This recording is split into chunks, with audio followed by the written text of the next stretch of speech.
le gouvernement de Mark Carney a utilisé une pratique de son prédécesseur, le gouvernement de Justin Trudeau, qui consiste au début, ou pas longtemps après le début d'un conflit, à ordonner à la Commission des relations de travail d'ordonner la fin de la grève et le retour au travail, l'arbitrage obligatoire. Ce qu'il faut savoir, et on s'en est parlé 3 fois plutôt qu'une, parce que le gouvernement Trudeau s'en est servi 3 ou 4 fois déjà. Donc, il y a eu le port, il y a eu Post Canada. Oui.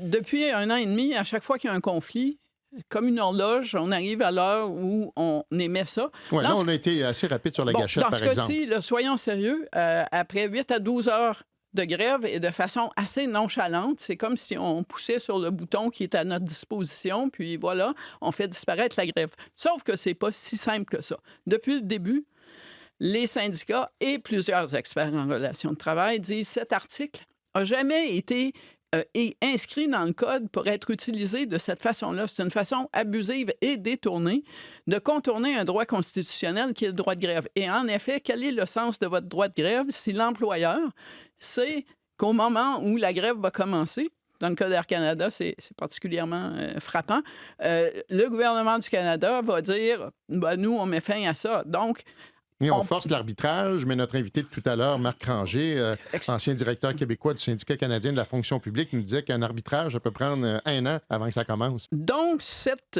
manœuvre qui a été même dénoncée entre guillemets, par l'ancienne ministre du Travail conservatrice, Lisa Raitt, qui a dit « Si moi, j'avais pensé que ce pouvoir-là était légal et constitutionnel, pensez-vous que je m'en serais pas servi? » Et je vous rappellerai que le gouvernement Harper a mis fin à des conflits et à des grèves, mais en passant par le biais d'une loi spéciale. Et non pas le fameux article 107. Cette utilisation, cet usage est déjà contesté par les syndicats devant les tribunaux et éventuellement, un tribunal, la Cour suprême, pour ne pas la nommer, va se prononcer. Et il n'est pas exclu du tout que la Cour suprême dise que c'est un abus de pouvoir et c'est une façon de truquer, de truquer les cartes. Oui, mais ça ne sera pas demain matin, là.